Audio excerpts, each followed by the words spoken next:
Hi guys, and welcome back to Broken Britain. So, I'm just covering this because over time I've been seeing recently that we're starting to head into a place which I think some of you guys might be kind of aware of, but for the ones who are not, I thought I'd just kind of discuss this.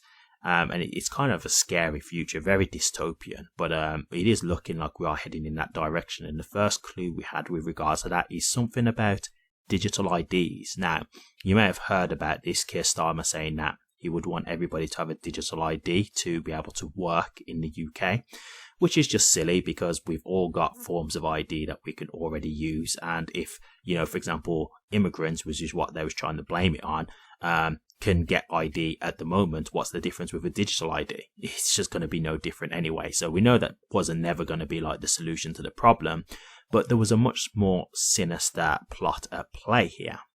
So, for you guys who are into cryptocurrency, I'm definitely someone who is. I've been looking at ways to try and, expand my wealth. And so I got invested into cryptocurrency around 2020. I'm also in like stocks and things like that because I work. I work for my money, so I try to invest it wisely and hope to make a return. So I'm very aware of the things that cryptocurrency is going to bring. And I'll just be honest with you guys, I do think the future will be that we will be on the blockchain. Like a lot of things will be on the blockchain in the future.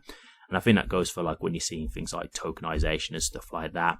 I'm not going to go too deep into that because it's very kind of, very crypto technology specific, but I'm just going to break it down in layman's terms what this means.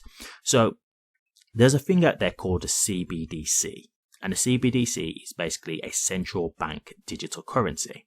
So this would just be a new form of currency that is created that's basically on blockchain technology. Okay. Now, at the moment, you might hear that and say, that sounds okay. That sounds cool, whatever. But there's a lot to this technology where, while it can bring many great benefits, it also is going to bring a lot of negatives as well. And so the central bank digital currency is actually not great because the problem is it's programmable. So what do I mean by it's programmable? What I mean by that is it can be basically altered. Like they can change it. They can put things in it to alter the state of the currency. So let me give you a real basic example. I'll give you a hypothetical because this is a real thing that happened to us. We had a global lockdown, right? We know that happened, okay?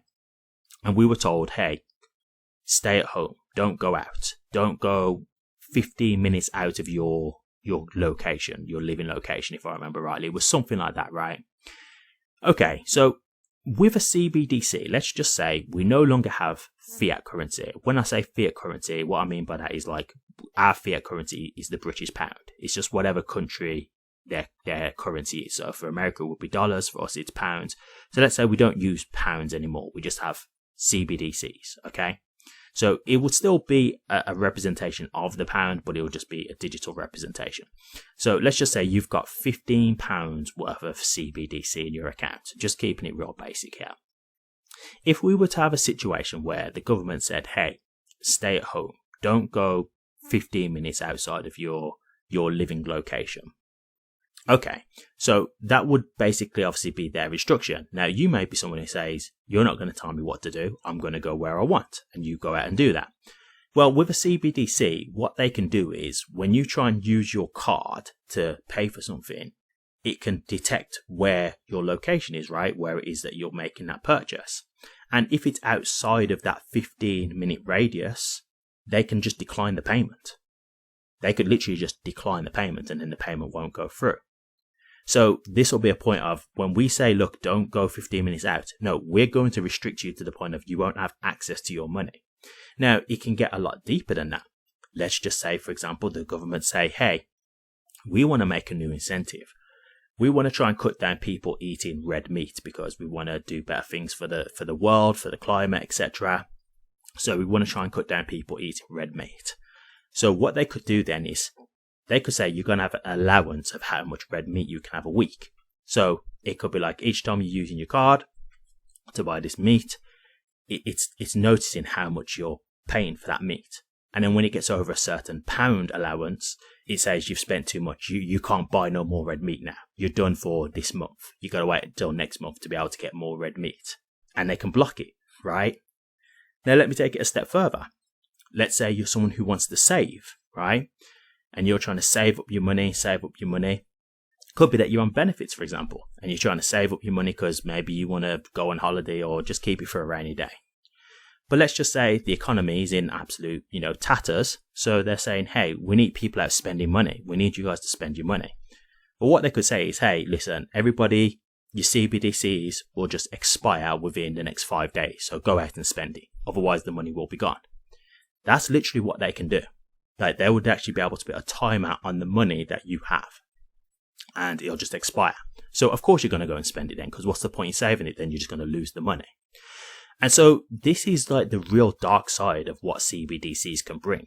And this is where, I'm not saying that not everybody knows it, because to be honest with you, when they heard about the digital ID, there was a huge backlash about it. So I think a lot of people are, privy to this. But I'm just trying to show you the real extent of it, because some people don't know. And for the ones who are aware, I'm showing you just how deep this does go. Someone who knows about crypto technology, they will be able to kind of regulate your life, basically. They really will. And if they want to restrict you, they really could. Like, if you think about what happened over in, I think it was Canada at one point, when there was people who were like protesting something. I can't remember what it was. I think it was truck drivers, if I remember rightly. And I was doing this protest, and they just cut off all their accounts. Like, they just blocked off their accounts, and it was just that simple to stop them doing the protest. Like, this is where we could be going. Also, with blockchain technology, things can happen in real time. So, for example, with your digital ID, they're probably going to want to link everything to that. So they're going to want to link your driver's license to it, your passport, all these types of things. And so let's just say, for example, you was driving your car, and let's just say you was to get a speeding ticket. Let's say you got flashed by a camera.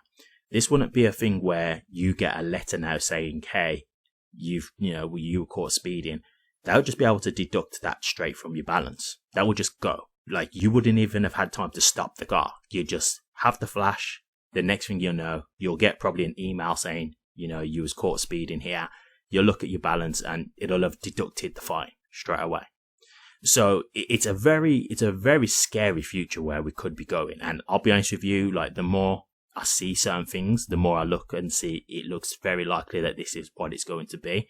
I don't know if you guys are aware of the WEF, that's the World Economic Forum. They published something where it said, you'll own nothing and be happy. Now, to me, I don't take that as, you'll be happy as in, oh, you'll be happy. I think it's more like a threat to me. That's the way it sounds. It's like, you'll own nothing and you will be happy because you've got no choice. That's the way I take it. I'm not sure if that's the way they're trying to portray it, but believe me, when you hear the things that they can do with the technology that they have, that's the way it's heading. Like, that's where it will be. Like, you won't own a lot of things anymore. Ownership will be like a thing of the past. And that's not a nice thing to think about. You don't want to be in a place where you don't own anything. You don't have any assets.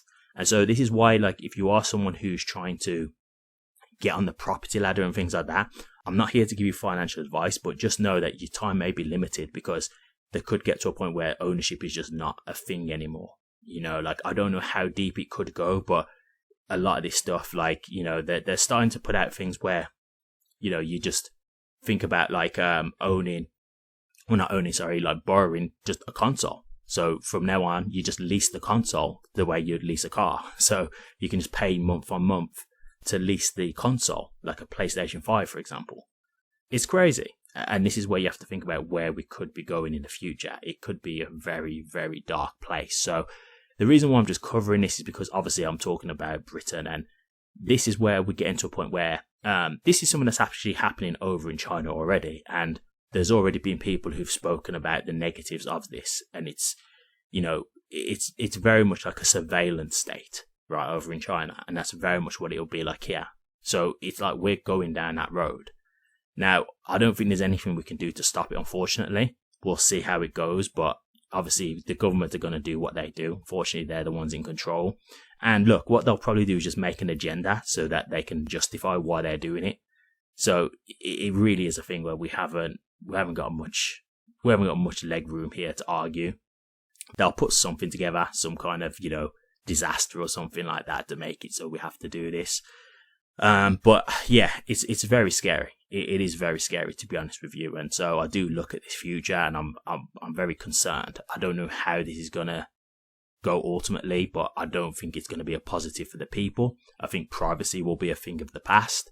I think we'll be very much monitored to the point where, any little thing you do, they'll be able to see and do. Because again, on the blockchain, all your activity, they'll be able to see as well, just for the record. So if your account activity now is all on the blockchain, anything where you're sending money and stuff like that, they will be able to see it.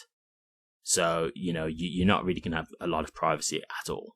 And that's where we're going. So it sounds crazy, but go and look it up. Look up CBDCs. Look up the World Economic Forum. Look up your own Nothing and Be Happy. Just check into all these things, because I'm not just, putting out wild conspiracy theories. There's stuff of this being discussed right now. It's openly being discussed.